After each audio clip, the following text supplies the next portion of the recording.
Hello, my name is Ashley Spittle, and today I'm going to be discussing, do film adaptations of musicals give the original on-stage shows justice? Yeah, so this is a captivating topic discussed by me, so buckle in. So, some musical film adaptations that you may already be familiar with are films such as Chicago, Cabaret, West Side Story, Wicked, Dear Evan Hansen, Cats, 13, Mean Girls, Into the Woods, and The Prom, and there are many, many more. But the first musical we will be discussing is Chicago and all that jazz. The film adaptation of Chicago was released in 2002 and based on the 1975 stage musical. The musical discusses the corruption in Chicago during the Jazz Age, as well as scandal, fame, and crime.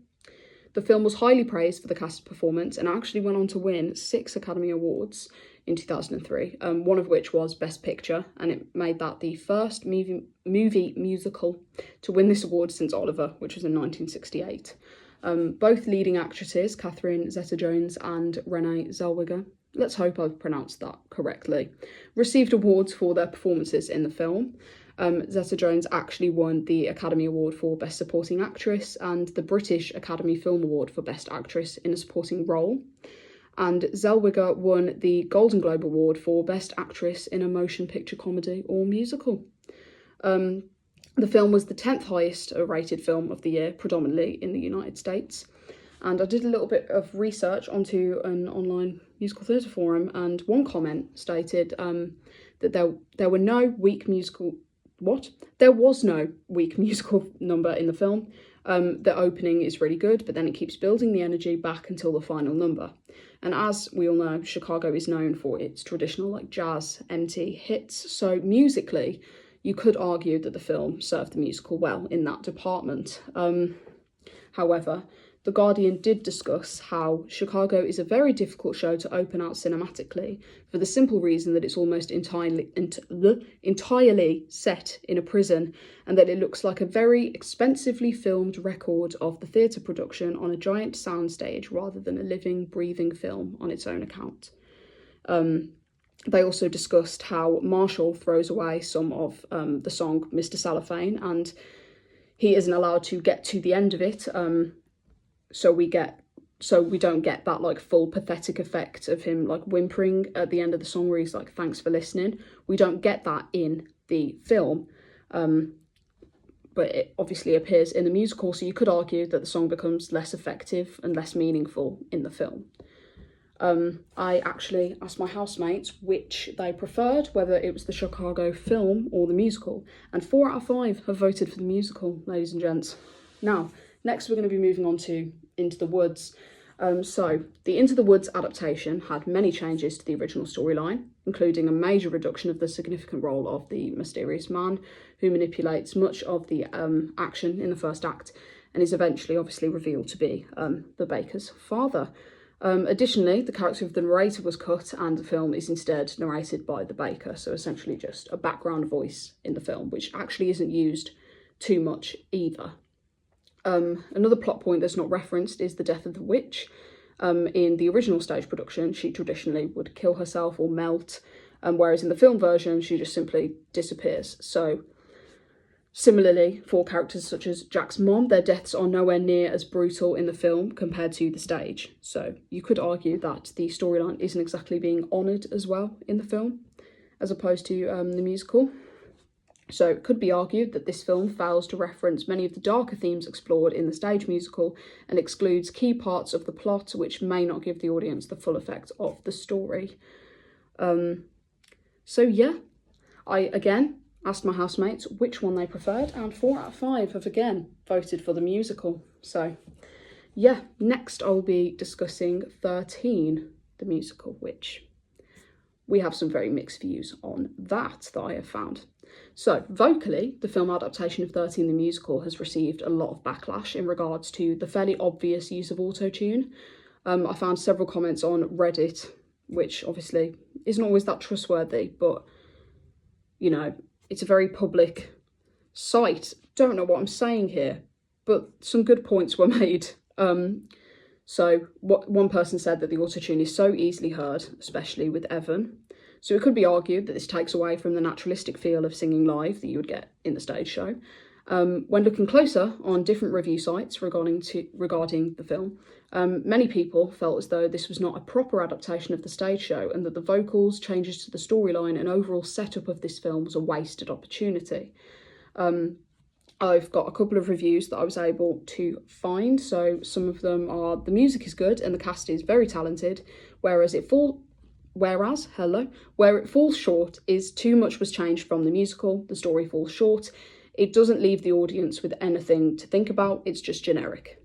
And someone else said, I do not accept this as a movie adaptation of 13 the musical. So this one didn't exactly get the best feedback.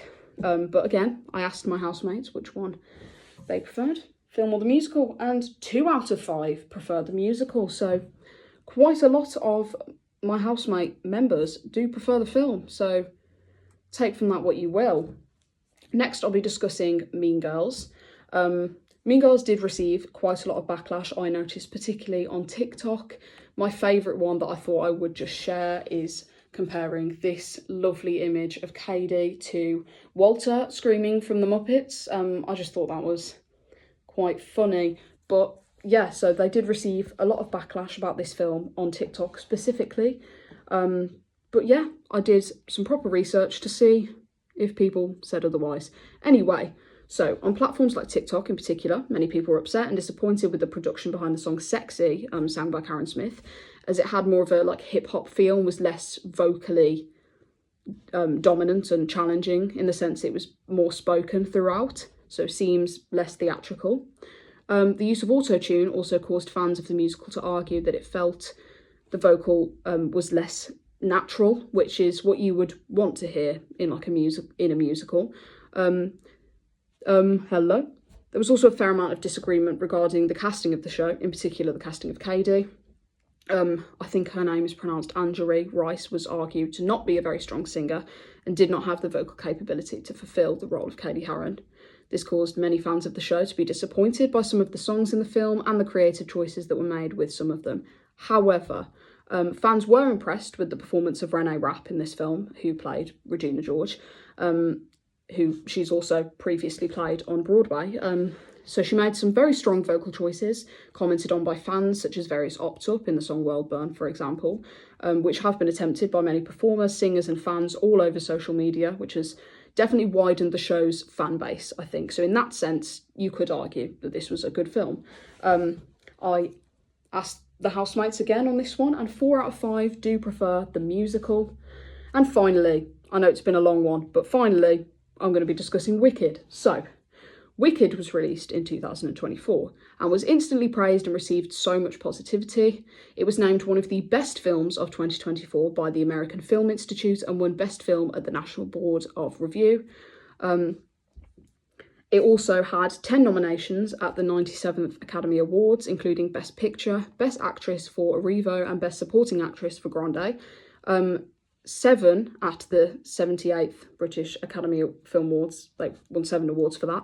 And a record-tying 5 at the 31st Screen Actors Guild Awards.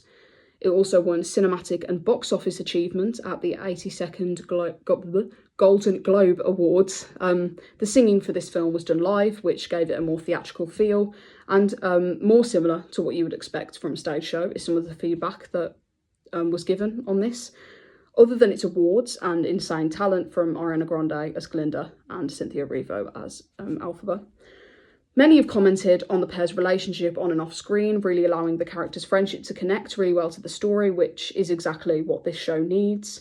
In addition, the film had a $150 million budget, becoming the highest rated Oz film, the highest rated musical film adaptation of all time, the 20th highest rated film released by Universal, and the 5th highest rated film of 2024. And many argue that the set being this realistic really replicates the overall look of the onstage musical, which is great. 3 out of 5 of the housemates preferred the film version of Wicked. So, yeah. To conclude, many film adaptations of different shows have done a good job of capturing the themes, music and dancing that these musicals are known for, and we enjoy seeing live on stage. Yet, on the other hand, some adaptations use things such as auto-tune, which discredits performers who are singing live 8 shows a week on stage. It can also be argued that films can struggle to capture the raw emotion in certain songs, having less of an impact on viewers.